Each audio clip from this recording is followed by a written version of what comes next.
A megachurch pastor with 6 campuses and hundreds of thousands of followers just told his congregation that Forrest Frank, the biggest Christian artist in America right now, is a problem.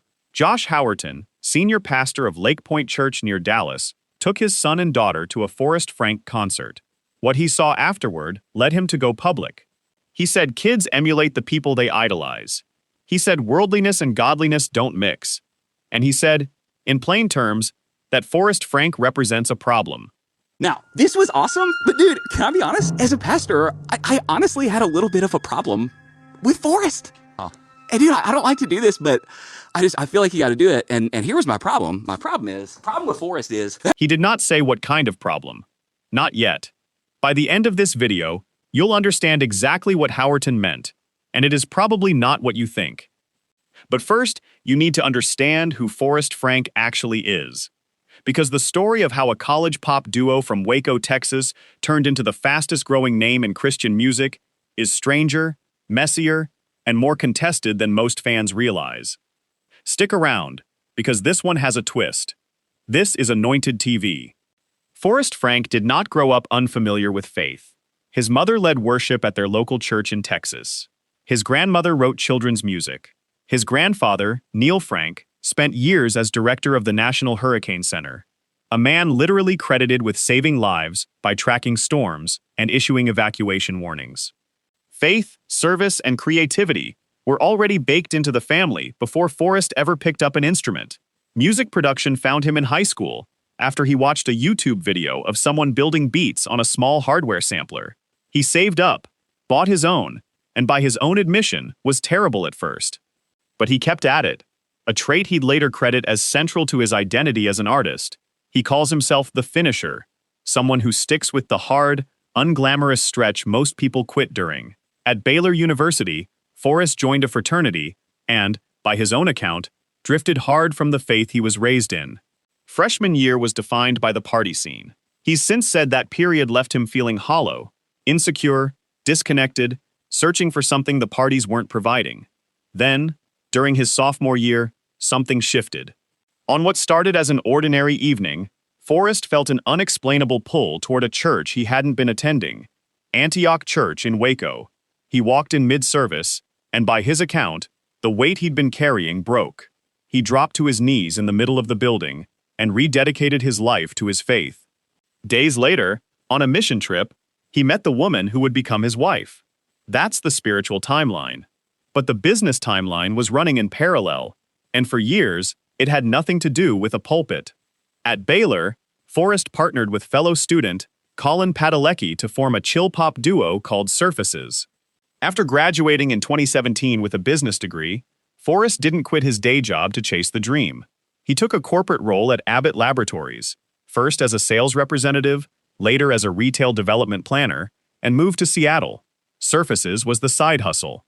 It took roughly 7 years of grinding before Forrest saw meaningful money from music. That patience mattered, because in 2019, Surfaces released a song called Sunday Best.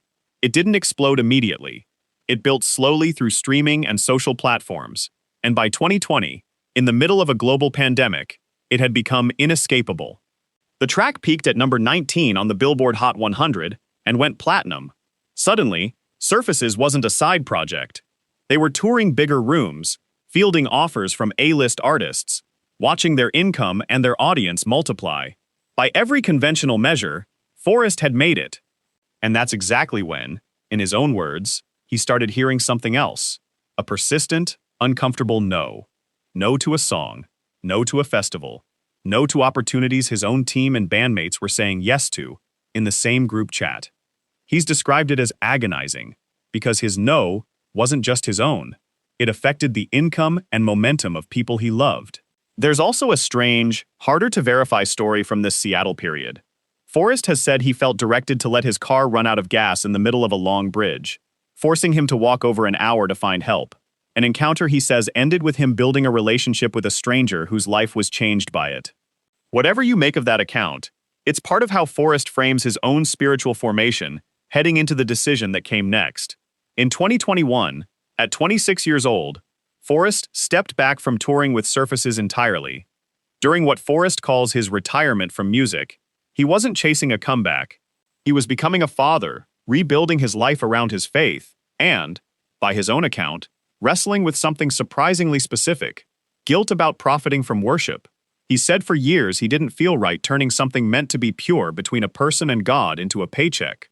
While sitting at a piano during a private worship session, a song came out of him, No Longer Bound. He didn't plan to release it. It was, in his telling, a conversation between him and God that happened to have a melody. He released it anyway, independently, with no label and no marketing push behind it.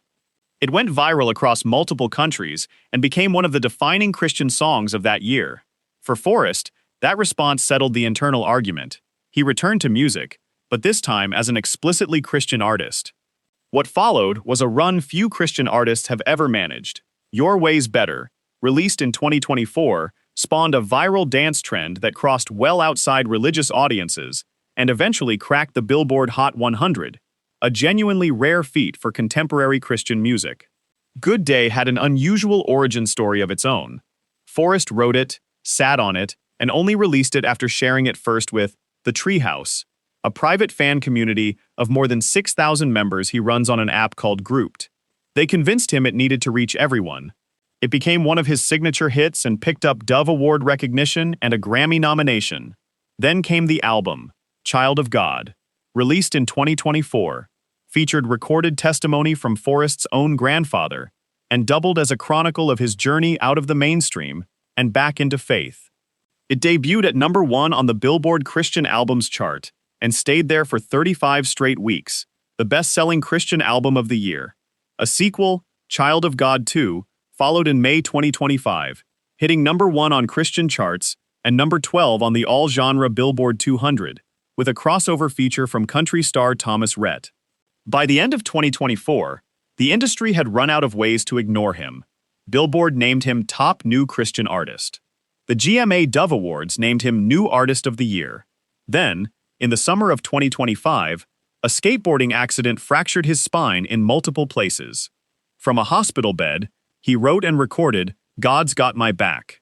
He later said he was completely healed within 2 weeks, a claim that pulled him into mainstream headlines well outside the Christian music press. That's the artist. Now here's the tour that turned him into a full-blown cultural event, and the pastor who says it's a problem. Forrest Frank's Jesus Generation Tour isn't a niche Christian circuit run. It's one of the biggest concert tours in the country, period, regardless of genre. The tour drew 18,000 people in Oakland, 25,000 in Nashville. Across 29 cities, total attendance topped 519,000. It landed at #5 on Pollstar's Live 75 chart for average ticket sales per show, and #11 on the Global Concert Pulse, charts that track every touring act in every genre, not just Christian music. At Louisville's KFC Yum Center, it became the second largest show in the venue's history, trailing only Metallica. In multiple cities across the run, it set individual arena attendance records specifically for Christian music. Every night, evangelist J.P. Pokluda preached the gospel from the stage, with reports of thousands of people responding to the altar call. Fans described the shows less like concerts and more like mass worship services with production value. One attendee, Professor Christina Crenshaw, has brought her family to 4 of these concerts over 2 years, and says she's watched it draw young people closer to their faith, not away from it. That's the environment Josh Howerton walked his own kids into. Josh Howerton isn't a random critic. He leads Lake Point Church, a multi-site congregation with roughly 20,000 members across the Dallas-Fort Worth area, and he has one of the largest platforms of any pastor currently active online: a sermon podcast, a separate cultural commentary show, hundreds of thousands of followers across Instagram and TikTok. He's also a pastor who's drawn real controversy of his own over the years, including criticism over comments about marriage, plagiarism accusations, and heavily politicized sermons. So when Howerton took his son and daughter to a Forrest Frank show and came out saying the artist represents a problem, it landed. His reasoning, as he laid it out: kids emulate the people they look up to, and when worldliness and godliness get blended together on the same stage, young fans can walk away confusing concert excitement for actual spiritual growth. The implication a lot of viewers took from that framing was straightforward. Howerton thinks Forrest Frank is watering something down. That the pyro, the pop production, the dance trends, our entertainment, dressed up as discipleship, that reading spread fast. It's the kind of clip that's tailor-made to pit discernment against outreach, the oldest fight in Christian media.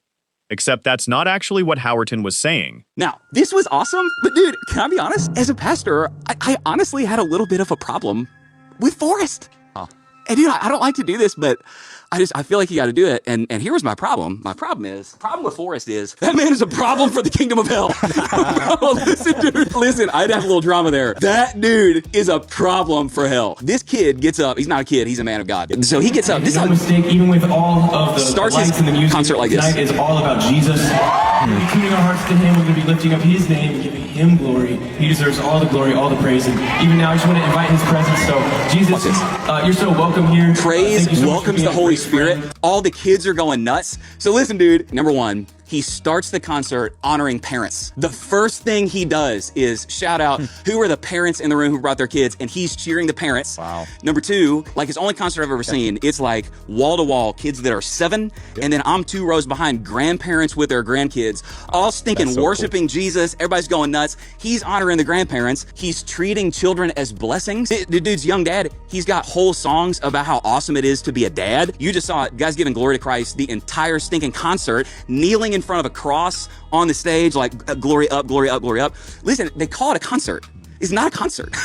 It's the whole thing is a worship service. At every stop of his quote unquote concert, he's bringing in some prominent local pastor. Thousands of people are getting saved. Listen, here's my big takeaway. A Forrest Frank concert is not a concert. It's a move of God packaged as a concert. That's what it is. And dude, this is why this was such a big deal. I got my son and my 11-year-old daughter sitting there, and they're looking up to this guy they think is the coolest guy in the world. What's he doing? Honoring parents, talking about how great kids are, glory up, hands up, tears down in worship, all the things. And that's who my kids are looking at and going, that guy's awesome. Yeah. So if you're a dad, mom, young parent, one of the best things you can do, you steward your kids' heroes, because kids end up imitating whoever they idolize. So I'll just say something's got a bit of an edge to it. If you think that your 11-year-old or your 15-year-old can be listening to Taylor Swift, Olivia Rodriguez, or that Sabrina Carpenter Jezebel girl, think they're awesome, and you think they're gonna end up godly kids, bless your heart, because your kids cannot idolize worldliness and end up at godliness. Steward your kids' heroes. Team Forrest Frank. Come on, man. Let's go. That's amazing. Team Forrest Frank.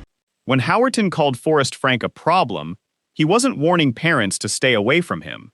He meant Forrest Frank is a problem for the kingdom of darkness. Read that concern about kids emulating idols again with that lens, and it flips entirely. Howerton's actual point wasn't that Frank is leading kids astray. It's that Frank has built something so magnetic, so unavoidable, that an entire generation of teenagers is now modeling their public identity after a guy who falls on his knees mid-arena show and turns the lights back to God instead of himself. In a culture where the most influential people your kids can name are usually athletes, streamers, or pop stars, with an entirely different value system, Howerton's framing was that Forrest Frank, being the one they're imitating, is the opposite of a threat. It's a strategic win for the church. That's consistent with everything else on the record about Forrest. This is an artist who walked away from the Dove Awards and the Grammys in 2025, despite being nominated, because he didn't want to accept a trophy for something he considers an act of worship, not achievement. It cost him some goodwill. Country rap artist Jelly Roll publicly pushed back, pointing out the tension between refusing a trophy and still profiting from worship music commercially. Forrest's answer was that he donates a portion of what he earns and draws his own line where he feels convicted to draw it. Not a clean answer, but a consistent one with how he's operated since No Longer Bound. It's also consistent with what happened after he spoke out following Charlie Kirk's assassination. He lost close to 30,000 Instagram followers almost immediately, and rather than soften the moment, he responded by debuting an unreleased song built around the line, "Jesus is coming back soon." Whatever you think of the politics attached to that moment, it wasn't the move of someone optimizing for maximum mainstream approval. So when a pastor with 20,000 members and a national platform calls Forrest Frank a problem, after watching his own kids react to that concert, the headline-grabbing read is the wrong one. The actual claim is bigger, that Forrest Frank has become dangerous to the other side. Whether you think Forrest Frank's model of faith meets pop culture is the future of worship, or a format that needs closer watching, the numbers aren't in dispute. 500,000 people across 29 cities. A second-place finish behind Metallica in Louisville concert history. a #1 Christian album that held the top spot for 35 straight weeks.